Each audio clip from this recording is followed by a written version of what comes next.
Когда мы говорим о военных преступлениях российской армии в Буче, многие не понимают, зачем российские военные вообще убивали людей, какие у них были мотивы. И чем больше я собираю свидетельств жителей Киевской области, переживших оккупацию, тем более очевидным становится, что на самом деле мотивов у российских военных не было никаких. Они убивали людей просто так, ради развлечения, или от злости, или просто потому, что могли и знали, что за это им ничего не будет. Сегодня я покажу вам интервью с жительницей Бучи, у которой российские военные застрелили пожилую маму. Матери было 69 лет, ее звали Валентина Сень. Она просто готовила еду на костре во дворе, и российские военные ее застрелили. Просто так, ни за что. Никакой угрозы для них, как вы понимаете, 69-летняя женщина не представляла. Мене звуть Тетяна, я проживаю в місті Буча, тут і народилася, і живу по теперішній час. І моя мама проживала, Сінь Валентина Іванівна.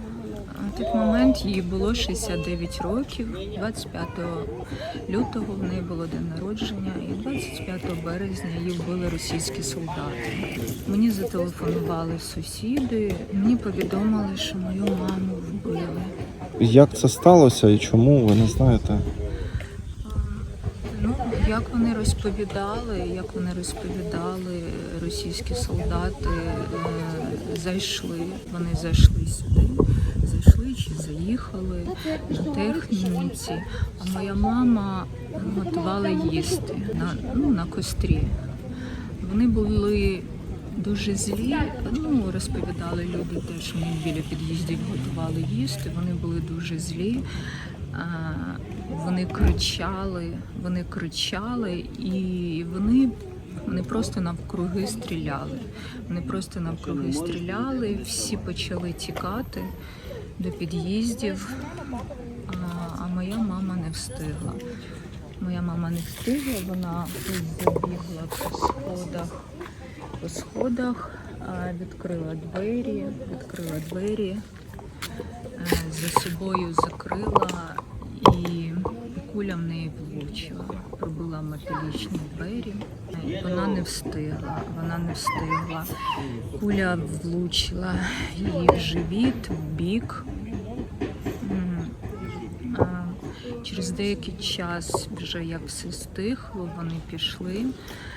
Наша сусідка тітя Галя, вона прийшла до мами, вона постукала, ніхто не відкривав двері, вона відкрила двері і побачила, що моя мама, вона лежить на ступеньках, на сходах, тобто вона лежить і вся в крові.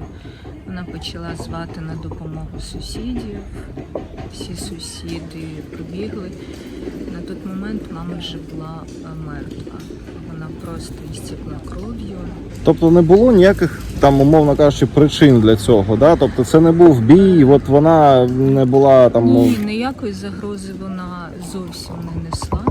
Це була літня жінка, не зовсім для них ніякої загрози не несла. І вона бігла, а вони просто в неї стріляли. Вони просто вбили частинку мене.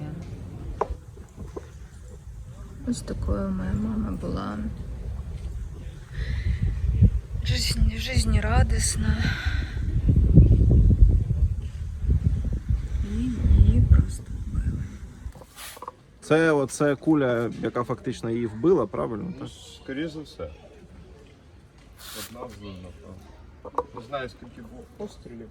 Таких историй только в одной Буче десятки, а всего по всей Украине их уже тысячи.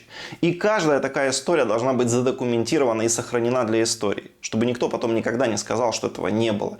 Именно сейчас мы этим и занимаемся, мы документируем. Поэтому помогайте нам, распространяйте это видео и подписывайтесь на канал, это тоже очень важно.